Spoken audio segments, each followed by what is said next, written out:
this week's drive, we lose downforce but find the wall, spread some mud, sweat and gears, make a mid-season jump into a Jaguar, and see cars driven to and brought back from the brink. All this and more in this week's Drive.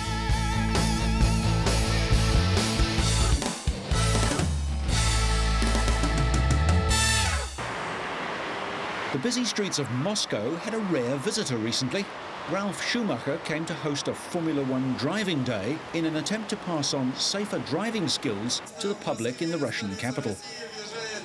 Ralf swapped his Williams BMW racer for a more useful Z4 two-seater in the Russian sunshine to promote safer driving in Moscow, where fatalities in road traffic collisions are commonplace. Ralf Schumacher won at both the Nürburgring and Magny-Cours ahead of his teammate Juan Pablo Montoya, and the pair now find themselves serious contenders in the Drivers' Championship, lying third and fourth. Ralph's older brother Michael has won the World Championship 5 times and narrowly leads this year's title chase in his Ferrari after 11 of the 16 rounds. But Ralf is 6 years younger than his brother. The Williams team are riding a belated wave of success after a dreadful start to the season.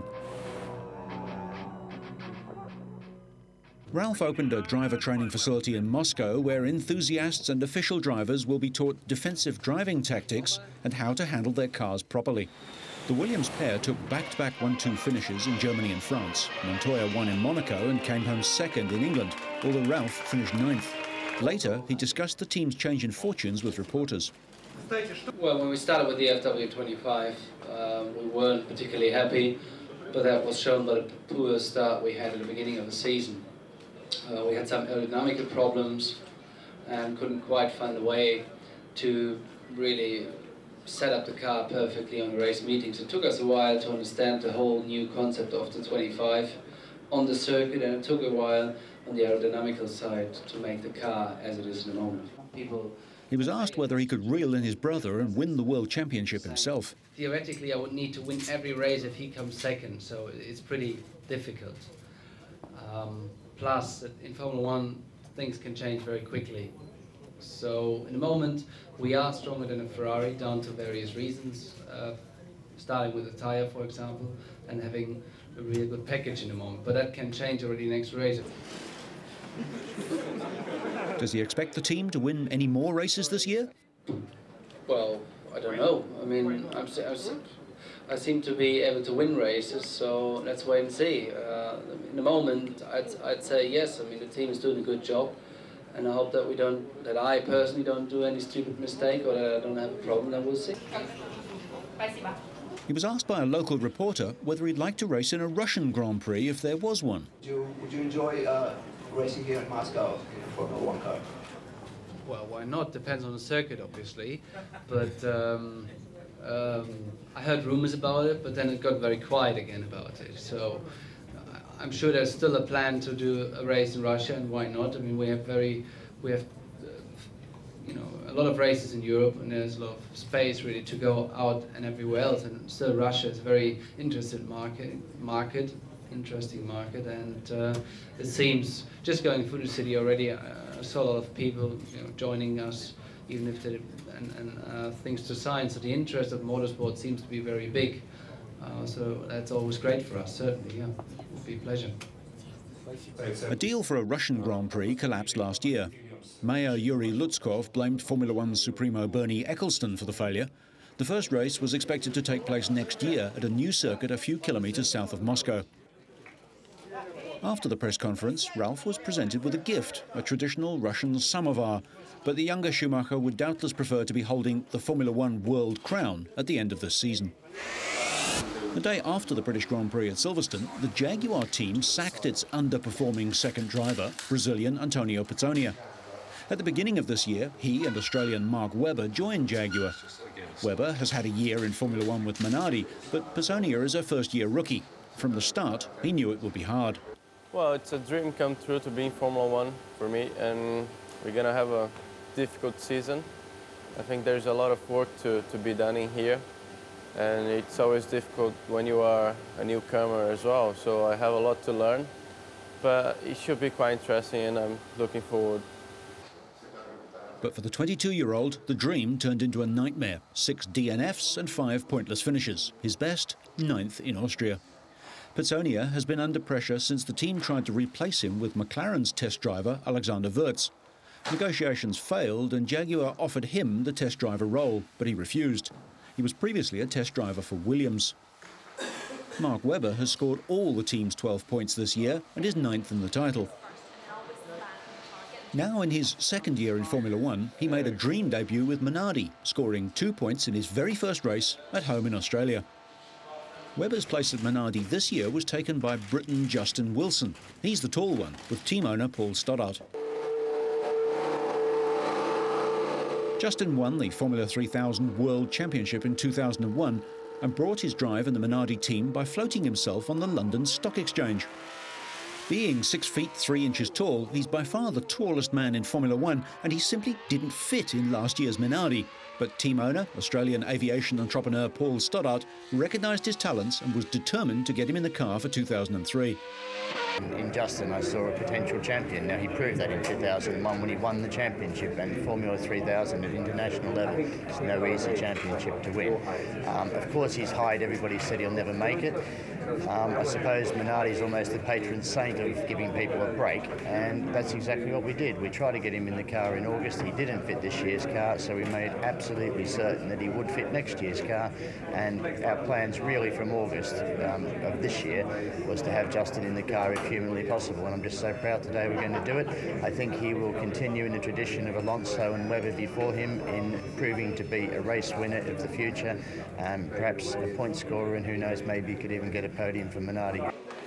And now he's stepping out of the Minardi after just half a season, scooped up by Jaguar in a remarkable mid-season shuffle. He's leaving with Stoddart's blessing. Minardi keeps Wilson's entry fee, gets another from new driver Nicholas Kieser, and releasing Wilson from his contract includes discounted or even free engines from Ford, Jaguar's parent. Barrichello's win at Silverstone was his first this year, but Michael still leads the title. Raikkonen closed the gap, third in England to Michael's fourth, but Ralph drops behind Montoya, down with a virus. 2 cars in the points lifts Ferrari's lead over Williams, but it's looking like being another all-red party at the end of the year.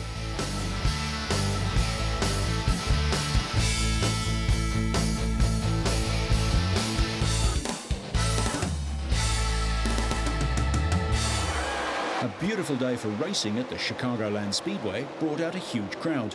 Tony Stewart was on pole, with Jeff Gordon beside him at the head of the 43-car field. Dale Earnhardt Jr., who started the race second in the title, ran with the leaders most of the day, but he lost it and backed his Chevy into the wall on lap 208. The scariest moment of the race came on lap 214 when Johnny Benson and rookie Casey Mears banged together and ignited a 5-car melee that ended with Bobby Labonte's car engulfed in flame. Other drivers dodged the blazing wreck as it rolled down across the track, trailing flame. He's trying to get out of that car. The extent of the impact is shown by a suspension spring ripped out of the car. As Labonte struggles to get out of the blazing car, Kyle Petty stops to help. And he does. He's out of there. Man, oh man. Once out of the car, Labonte stumbled and fell, his frustration obvious, but remarkably, he wasn't injured.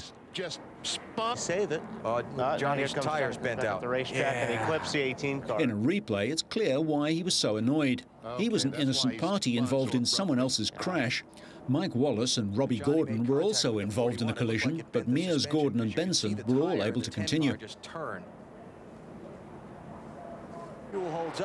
In the end, it was Ryan Newman who outlasted the field to take victory ahead of Tony Stewart. Teammates Jimmy Johnson and Jeff Gordon finished 3rd and 4th. Points leader Matt Kenseth finished 12th, but midway through the series he still leads from Jeff Gordon and Dale Earnhardt. The race lasted 45 seconds short of 3 hours, saw 13 lead changes between 7 drivers and had 7 yellow flag sessions that lasted for 36 laps. Of his young career. Last Canadian to lead here. The kart series moved to Toronto in Canada, where local ace Paul Tracy led the field away under blue skies after 2 days of heavy rain. It was the Canadians' first pole position on the temporary road circuit this season. The race was interrupted by a full-course yellow on lap 1 as 5 cars got tangled in a bottleneck. Tapped from behind, Jimmy Vasser was knocked into Adrian Fernandez, who got turned around. His car and Vasser's became wedged together, but Adrian managed to limp on to finish 9th. Shortly after that, on lap 6, Mario Haberfeld came in hopelessly too hot and way off the line, locked up his brakes and clipped another car. This also created a full-course caution, one of many brought on by collisions. Tracy, however, avoided enough of the trouble to lead for the entirety of the race. He held a commanding lead at times, with rivals nowhere in sight. At one point, he had an incredible 59-second lead, but conserved fuel, tyres and his engine to finish 4.5 seconds ahead of Michel Jourdain. On lap 78, the unlucky Jimmy Vasser got clipped again, this time by Mario Dominguez in turn 3. Vasser limped on to finish 13th. But Tracy was untroubled and the home favourite cruised across the finish line to win comfortably. This was his 4th win of the season and the 23rd victory of his career, which puts the 34-year-old from Ontario in 5th place in the all-time winners list. He won the first 3 kart races of the year and now leads the championship standings by 15 points. He led every lap of the race to claim his 4th first place of the season. Tracy also became kart's 5th different winner in the last 5 races. He got halfway through it and found out he didn't have quite enough breadboard for the donut. Tracy got out of his car and raised his arms high to the delight of the 73,000 race fans. And then his crew held him aloft as they all continued to celebrate a big win. Toronto was the midpoint of the season, 10th of 19 rounds. The next race is on the other side of Canada, in Vancouver. Leading every lap and honoring. Way down south, it was a warm, clear night in the home of country music, Nashville, as the Indy Racing League 200 got underway on the Nashville Superspeedway. Just 3 laps into the race, Robbie Buell drifted into Scott Sharp's right front tyre. Buell hit the wall and Sharp had to pit and get the nose replaced on his car. There were packed stands for the 9th of 16 races in the season. Victor Mira had trouble on lap 109, going out of a race for the 3rd time this year when he lost downforce and understeered into the wall. There was a terrifying moment on lap 124. Greg Ray had pitted for a routine stop for tyres and fuel when flames, easily visible in the night sky, flashed out of the left rear of the car thanks to a loose fuel hose. Crew members immediately doused the car and Ray with water as he struggled to unbuckle himself and get out of the car. However, Ray, the 1999 champion, returned to the race and finished 16th, 4 laps off the lead. Twice in the final 6 laps, Buddy Lazier caused a caution period. Brazilian Gilles de Ferran held a comfortable lead when Lazier spun briefly. He regained control, but the spin still brought out the yellow flag. Just as de Ferran took the white flag signalling the last lap, Lazier went off again, the other way this time, and brushed the wall. That brought out the yellow flags again, and the race ended under caution, with de Ferran the winner. He averaged 137 miles an hour for his 4th IRL career victory. He led for 49 laps, one of 8 leaders on the 1.3-mile concrete oval. With the victory, his 2nd this year, de Ferran moves to 2nd in the overall IRL points race, just 14 points behind series leader Tony Kanaan, but a single point ahead of New Zealander Scott Dixon. De Ferran's other victory this season was at the Indianapolis 500. The next race will be the Michigan Indy 400.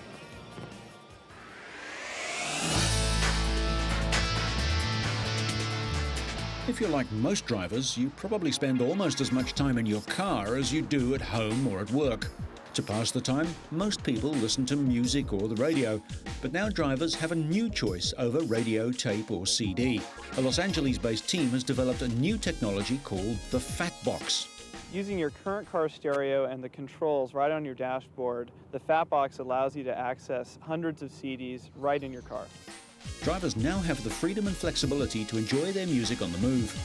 I can have every song I want in my car. The Fat Box is fitted in the car's boot and stores thousands of songs, or about 500 complete CDs, on a 20-gig hard drive. You can literally drive coast to coast and probably not listen to the same song twice.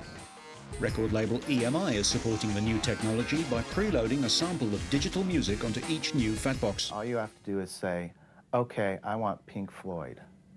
And Pink Floyd shows up on your radio. Now browsing artists. Voice prompts guide you through thousands of tracks to find the song you want in seconds. The voice system will tell you the name of the artist and the name of the album and any other information you want to know right over the speakers of the car. The bottom line is, your eyes never have to leave the road, making for a safer journey. The current genre is electronic. Audi and Volkswagen offer the new digital player as an $800 option in any new vehicle sold in the US. This is the first time anyone has put a digital media system in the trunk of a car. So it's really a first for the automotive industry.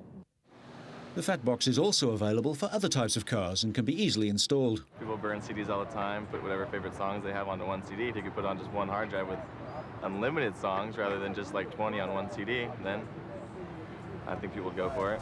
Cheaper Fat Boxes for other cars, including BMW, Ford, Porsche and Ferrari, sell at electronics shops for under $500, but with a smaller 10-gig hard drive and without voice technology.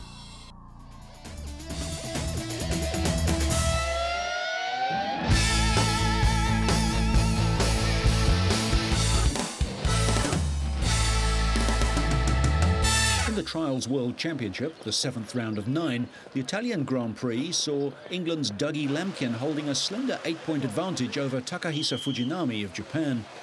Still in with a fighting chance, though, was Marc Frisia. The Spaniard's performance in Italy was solid, if unspectacular. He finished with 28 penalty points on both days, and that saw him hold on to 3rd place in the championship behind Lampkin and Fujinami, the best place in the World Outdoor Series he's ever had. But he now has almost no chance of challenging for the championship this year.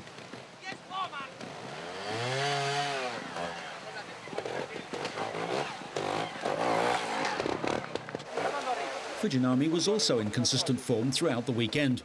On day 1, he gave away 10 penalties on the first lap and 14 on the second, for a combined total of 24. And on day 2, he improved marginally, laps of 8 and 11 giving him a combined total of 19.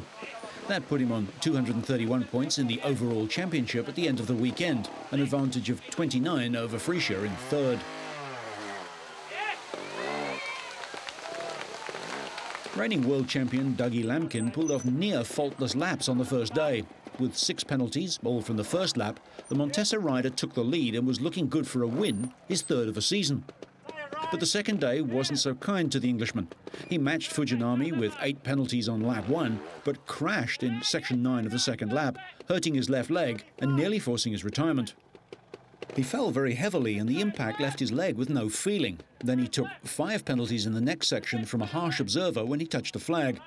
With all this against him, 2nd place was a relief. Despite the injury, Lampkin finished with 12 penalties from the day and a total of 20, one more than Fujinami.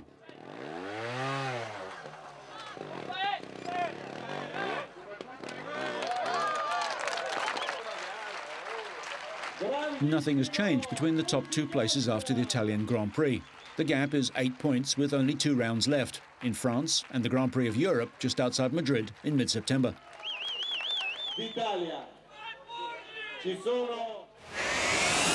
Belgian motocross fans turned out in force and were rewarded with a masterful display from local riders in all 3 categories. In the 125 race, the all-conquering Stefan Everts passed Andrea Bartolini to take the lead, and from then on never looked like losing it. Once Everts had powered away, Italian Bartolini and another Belgian, Steve Ramon, battled it out for second. Ramon just edged him out to secure a Belgian 1-2 in the junior class. Courtesy of Marc de Ruyver's season-ending injury, Ramon now fronts the championship pursuit by 12 points from Bartolini. Maschio stands in 3rd and adrift by 21, while Everts' 4th win of the last 5 races moves him to 5th and only 43 points off the lead in 2 concurrent series. And Everts' day was going to get even better. In the MXGP race, he was overshadowed by fellow Belgian Jules Smets for most of the race, until a last-lap mistake wrapped plastic fencing around his rear wheel, but he held on to win.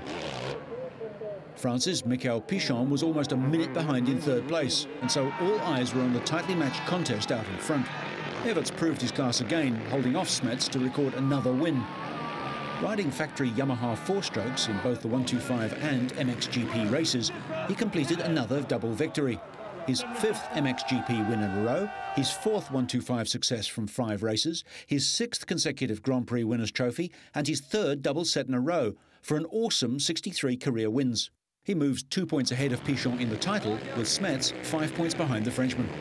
Spain's Javier García Vico took an early lead in the 650cc race ahead of Belgian's Cedric Malot, with Smets third after crashing off the overwatered track. There was a real carnival atmosphere around the historic circuit by the end of the afternoon, as Cedric Malot, born and raised only a few kilometres down the road, won his first ever Grand Prix and sent the partisan crowd into a frenzy. Smets, who has won the last 7 races, fought back to finish third. Despite Vico's best efforts, Malot held on to a fairy tale victory to complete a Belgian clean sweep in the day's 3 races, much to the delight of his team. It was also the first Grand Prix win for Honda since they introduced their 4-stroke machine last year.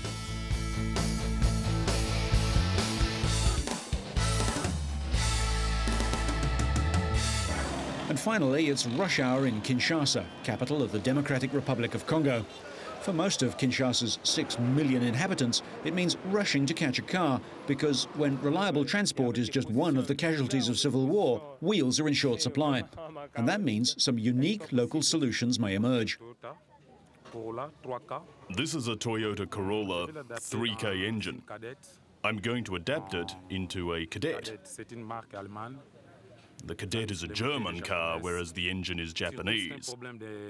Above all, the problem we have are spare parts. They're very hard to find here. And then there are certain types of car that aren't represented here, like the Cadet, for example.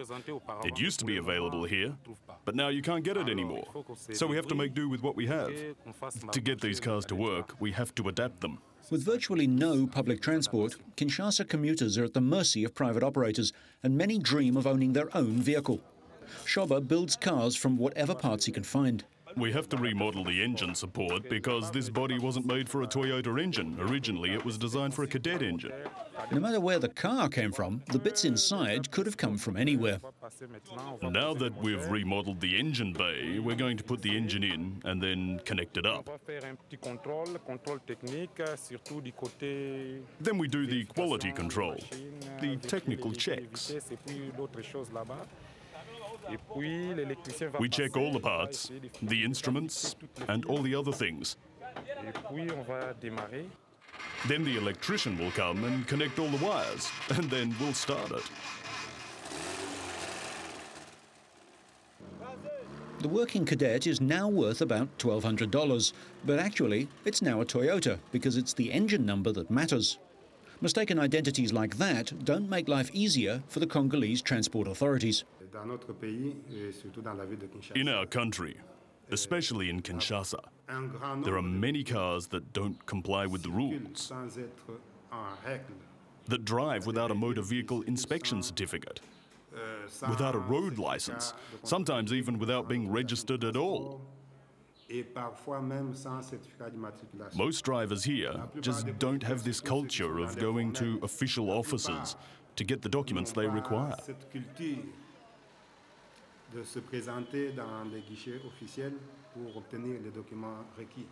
It will be interesting to see what the motor vehicle inspection officials would make of this model. Easy to refuel en route thanks to its removable petrol tank, but with a very small range, limited by that 5-litre bottle. And even if the petrol tank is full but the car still doesn't start, there's always plenty of people to help get it going again. Hopefully, your motoring isn't quite as action-packed as this, but so you stay on track and up to speed, make sure you catch next week's Drive.